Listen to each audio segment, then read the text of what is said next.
안녕하세요. 인사이트 멘토 박정혁 대표입니다. 오늘은 여러분과 함께 인간관계에 관한 이야기 나눠볼까 합니다. 우리는 좋든 싫든 인간관계를 맺으면서 살아갈 수밖에 없는데요. 어떻게 하면 인간관계를 좀 편하게 하고 여러분이 부담을 안 느끼면서도 좀 즐겁게 할 수 있을까라는 마음에서 이번 영상 준비해 보았습니다. 제가 세 가지로 나름대로 여러분에게 좋은 인간관계 가이드라인을 좀 소개할까 하는데, 그럼 지금 본격적으로 시작하도록 하겠습니다. 첫 번째는요, 스스로에 대한 자존감부터 채워야 됩니다. 사실 이게 너무 당연하지만은 의외로 많은 분들이 잘 이렇게 모르고 있고 좀 실수하는 부분입니다. 사실은 여러분이 뭐 외향적이다, 내향적이다, 뭐 말을 잘한다, 못한다, 좀 사교적이다, 아니다, 흔히 말하는 뭐 인싸기질, 아싸기질, 뭐 이런 거 전혀 상관없이 여러분의 자신감과 자존감이 떨어지면은 인간관계를 맺을 때 좋고 건강한 관계가 이루어질 수가 없습니다. 그렇기 때문에 자존감이나 자신감이 좀 부족하고 떨어지는 기간에는 좀 인간관계를 넓히기보다는 최소한의 그런 관계들, 뭐 학교생활이면 학교생활, 뭐 직장이면 직장생활, 최소한의 인간관계만 유지하시고 일단은 여러분 자신에게 집중하는 것이 좋고요. 그 이유가 뭐냐면은 방금 말씀드린 것처럼 자신감, 자존감이 부족한 상태에서는 여러분이 아무리 노력을 하셔도 건강한 인간관계가 형성이 안 됩니다. 그렇기 때문에 이때는 어쩔 수가 없어요. 사람은 자기가 충만해야만 다른 사람과의 관계도 좋고 기본적으로 기브앤테이크 관계가 있습니다. 여러분도 생각해 보세요. 맨날 만나기만 하면 징징대고 다 맨날 힘들어하고 힘든 소리만 하고 좀 뭐 짜증나는 소리만 하고 이런 친구가 있다고 봐봐요. 아니면 그런 직장 동료나 뭐 학교에서 만나는 대학 동기가 있다고 보세요. 너무 스트레스 받는다고요. 한두 번은 만나줄 수 있지만 이렇게 누구나 좀 뭐 자존감이나 자신감을 뭐 충만하게 유지하는 게 쉬운 것은 아니지만 여러분이 너무 좀 떨어져 있는 상태에서는 인간관계를 조금 거리를 두는 것이 좋다. 일단 이 말씀을 드립니다. 두 번째 원칙, 너무 깊은 인간관계는 좀 피하셨으면 좋겠어요. 제가 이 말씀을 왜 드리냐면은 우리나라 사람은 뭔가 이렇게 친구가 많지 않아도 뭐 흔히 말하는 뭐 서로의 허물까지 다 터놓는 정말 가까운 사이, 뭐 동네 친구, 뭐 초중고부터 동창, 이런 사람들, 깊은 친구가 있어야 한다는 일종의 좀 강박이 있는 것 같아요. 근데 현실적으로는 그럴 수가 없습니다. 일단 제 얘기부터 좀 드릴까 합니다. 저도 고등학교 때 정말 저와 너무 친한 친구들이 있었어요. 우리 고등학교 동창 친구들 중에서. 그러니까 저 포함해서 4명이 정말 그 4인방으로 뭉쳐 다니고 이 친구들이 17살, 그러니까 이게 만 나이 말고 만으로 16살 정도 되겠죠.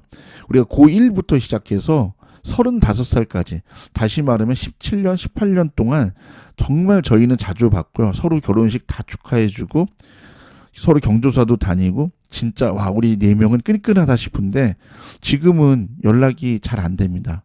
왜냐면 이 친구들하고 관계가 나쁜 거 아니에요. 너무 좋아요.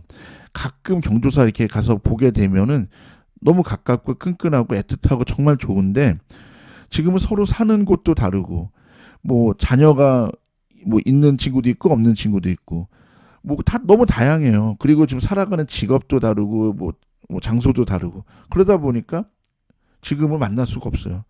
저희는 솔직히 한 뭐 50대가 되고 60대가 되면은 다시 자연스럽게 만나면서 또 이게 애틋하고 좋은 관계가 유지될 거라고 저는 믿습니다.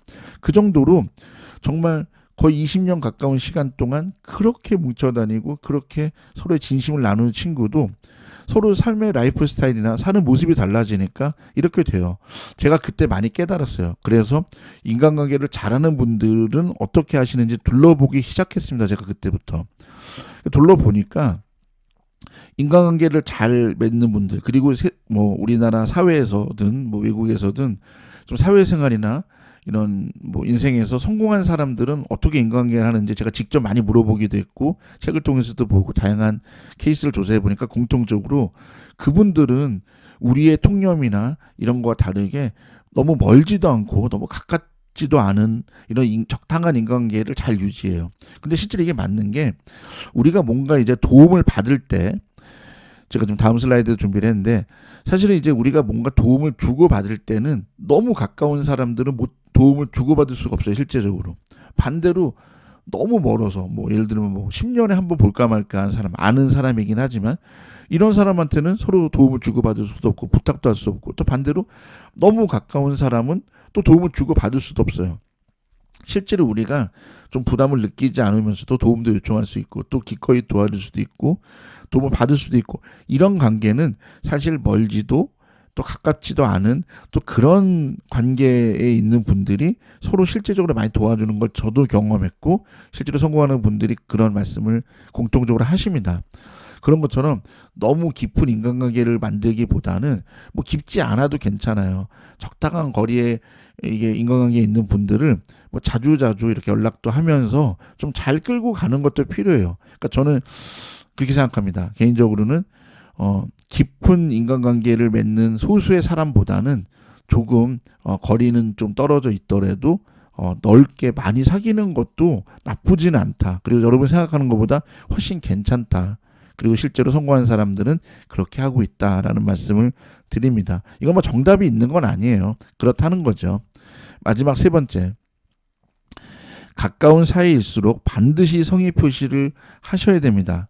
지금 이제 우리 슬라이드에도 보시는 것처럼 뭐 카카오톡 선물하기, 뭐 커피 쿠폰 이런 거 나오는데요. 정말 중요합니다. 사실 너무 가깝고 친한 사이는 뭔가 이렇게 뭐 고맙다는 말 하기도 쉽지가 않고, 또 그리고 너무 당연하고, 또 괜히 이렇게 내가 또 좀 이렇게 성의 표시했다가 어색하고 좀 뭐 이럴까봐 그러는데, 오히려 가까울수록 정말 더 잘 챙겨야 돼요. 작은 선물, 성의 표시 이런 거 정말 잘 하셔야 되고 자주 하셔야 되고, 이것을 정말 여러분이 노력을 하셔야만 유지가 됩니다. 그런데 우리나라 사람들은 오히려 가까운 사람한테 너무 소홀한 것 같아요. 아닙니다. 가족도 마찬가지고, 친구도 마찬가지고, 뭐 직장 동료도 마찬가지고, 같이 공부하는 분들도 마찬가지입니다. 가까운 사이일수록 반드시 성의 표시를 하셔야 되고요. 제가 좀 이게 여러분이 도움이 될까 해서 좀 케이스를 하나 좀 말씀드리고 싶은데, 제가 한 10년 전부터 이렇게 오랫동안 알고 지내고 제가 많이 좀 가르쳐드리고 지도했던 분이 계신데, 지금은 작년에 여러분이 이름만 대면 알만한 대학에 연구 교수를 하고 계세요. 박사학위를 받으시고, 그 여자분이신데 30대 초반의 여자분이신데 상당히 이쁘세요. 키도 한 170 가까이 되시고 약간 트와이스 사나 이런 친구 닮았어요. 그런데 이 친구 같은 경우도 이제 이쁘기도 하고 뭐 공부도 잘하고 상당히 잘 하는데, 그러다 보니까 이게 좀 주변의 시기 질투를 좀 많이 받았어요. 이게 이 친구가 잘못해서라기보다는 이제 그 학과가 좀 소위 말해서 여자분들이 많은 좀 여초 학과인데, 근데 이 친구가 너무 이제 그런 거가 이제 시달리다 보니까 저를 찾아와서 이제 상담을 했어요. 어떻게 하면 좋을까요, 대표님? 그래서 제가 이런 그 카카오톡 선물하기가 그때 이제 막 이제 좀 도입된 지가 얼마 안 된 때였어요.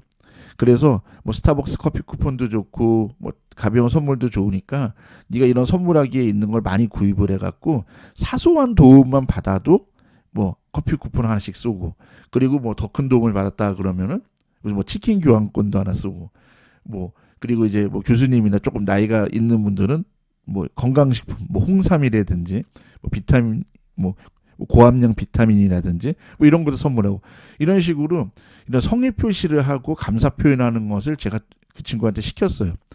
그랬더니 진짜 한 6개월 만에 이 친구의 적이 싹 사라졌어요. 그리고 자기를 미워하고 질투했던 그런 사람들, 그런 친구들, 그런 동료들도 이 친구를 위해서 너무나 많이 도움을 주고 그랬다고 그래요. 그래갖고 작년 여름에 박사학위도 잘 받고 현재는 지금 그 학교에서 학위를 받은 학교에서 연구교수로 재직 중에 있습니다. 이런 것처럼 뭐 가깝든 멀든 작은 선물이든 성의 표시하는 거는 정말 기본인 것 같아요. 이것을 부끄럽게 하거나 뭐 남사스럽게 생각 안 하셨으면 좋겠어요. 저는 그리고 이런 것들이 좋다고 생각합니다. 그래야 더 서운하지도 않고, 또 그리고 서로 이렇게 연락을 주고받을 수 있는 매개체도 되고, 그리고 여러분이 항상 말하는 좀 뻘쭘하고 어색하고 그런 걸 좀 깰 수 있는 좀 좋은 계기가 되지 않을까 생각합니다. 그리고 요 관련해서 케이스 하나 더 말씀드리고 영상을 마칠까 하는데요.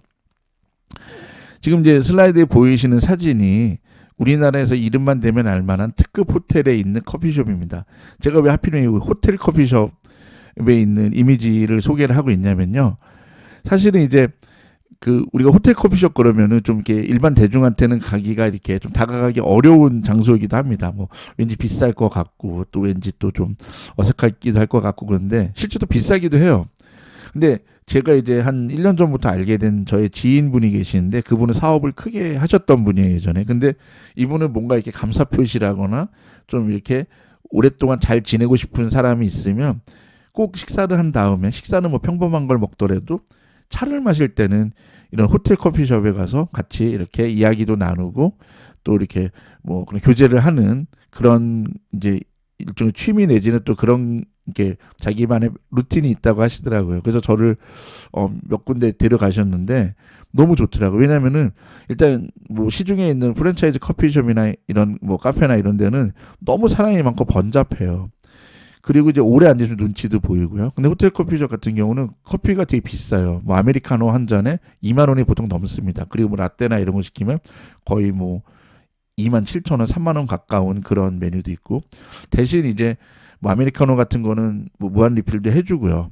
무한 리필까지는 아니지만 뭐 한두 잔 정도 더 이렇게 마신다고 하면 더 따라주고 그리고 간식 같은 것도 뭐 쿠키류 같은 거는 뭐 커피 한 잔 시키면 같이 따라 나오는 뭐 이 정도 됩니다. 근데 제가 이 말씀 왜 드리냐면은 그분 말씀은 그래요.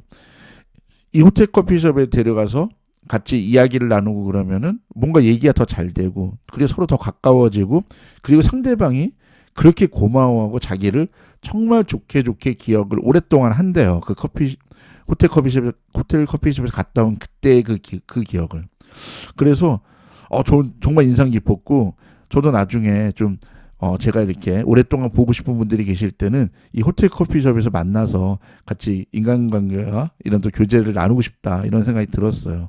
그래서 이런 데를 꼭 데이트로만 갈 게 아니라 여러분이 정말 좀 잘 보이고 싶고 좀 오랫동안 같이 이렇게 좀 교제를 나눌 분들이 있으면 좀 이런 데서 좀 돈을 써도 괜찮을 것 같아요. 사실 2만 원, 3만 원이 뭐 적은 금액은 아니지만 그래도 좀 뭐 불필요한 소비 안 하고 뭐 좀 그러면 충분히 좀 좋은 분한테는 베풀 수 있는 정도 금액은 된다고 생각합니다. 그러니까 이런 팁도 있으니까 정말 확실히 가까운 사이일수록 그리고 정말 좀 오래 보고 싶은 분이라면은 성의 표시 뭐 그리고 선물 작은 선물부터 시작해서 좀 최선을 다하는 그게 뭐 물질적이든 경제적이든 뭐 이런 거 하나하나까지도 노력이 필요하다 이런 말씀을 드리면서 이번 영상을 마치도록 하겠습니다. 그래요. 사실 이제 뭐 인간관계는 정답이 없습니다. 하지만은 제 나름대로 인생을 살면서 느낀 가이드라인이니까 우리 영상을 보는 분들에게 도움이 되었으면 좋겠습니다. 제가 준비한 내용은 여기까지입니다.